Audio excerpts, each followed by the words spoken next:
Imagine you're in a bustling San Francisco cafe, two strangers swapping rides on Uber, a room full of guests renting couches on Airbnb, and a tiny startup called Apple quietly rewiring the way we buy music. What do Uber, Airbnb, and Apple really have in common? They're not just companies, they're platforms reshaping markets and how we connect, work, and play. But how exactly do these platforms spark such massive change? Stick around, because what you're about to learn will make you see the economy in a whole new way. Platforms flip the traditional business playbook, creating new markets where value flows between others. But how did this idea take root? Take Uber's early days in 2010 when drivers and riders first signed up through an app. The genius wasn't owning cars, it was creating a seamless space where demand and supply meet instantly. Drivers make money, riders get rides faster than taxis, and Uber takes a slice just for bringing both sides together. This simple matchmaking exploded the whole taxi industry overnight. Think of platforms as elegant dance floors. Sellers and buyers don't just coexist, they move in sync, each step making the floor bigger and more inviting. The more dancers you have, the better the dance gets, pulling in others like gravity. Unlike old-fashioned businesses which push products out, platforms pull value by attracting and connecting users on each side. Traditional companies sell products, think Ford with cars. Platform owners, however, become the hosts of vast marketplaces, like Apple hosting millions of app developers and users in its app store. By enabling others to create value on their infrastructure, platforms multiply opportunities, turning sellers into partners and buyers into communities. At platform heart lies a secret engine, the network effect. But why does having more users make a platform exponentially more valuable? Remember eBay in the late 90s? As more buyers jumped on, sellers felt confident listing niche collectibles. That attracted even more buyers hunting rare finds. This snowball of activity created a frenzy, auctions ending with jaw-dropping bids.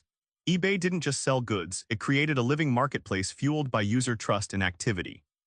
Imagine network effects as social magnets. Each new user adds a drop of magnetic charge. At first it's a weak pull, but as more join, the force becomes irresistible. This pull draws in even more users, accelerating growth. Unlike traditional sales, growth happens because of users' interactions, not just more ads or inventory. As networks grow, platforms flip the power dynamics. Traditional brands controlled supply chains, but platforms let users shape offerings directly. Airbnb stays small without owning property. Tinder thrives by connecting profiles, not running dating services. Platforms become powerful gatekeepers by controlling who interacts and how, often rewriting market rules on the fly. What if you could build a platform, not just a product? The authors give a blueprint, but it's trickier than it looks. The authors spotlight Skillshare's founding moment, targeting a market where people want to share skills but lack a central space. That prime market, underserved and ripe for connection, is the gold mine for platform creators. Spotting that moment early can save you from building a ghost town, instead igniting a vibrant exchange right away. A platform lives and dies by interaction design. Look at Tinder's swipe, simple, addictive, purposeful. The book likens this to setting the stage of a play. Clear scripts, cues, and rules get performers to engage actively, not wander aimlessly. Good design minimizes friction and maximizes valuable connections, turning users into devoted participants. Monetization isn't about just slapping on fees. PayPal gets this right, charging sellers but not buyers, balancing who sustains the network.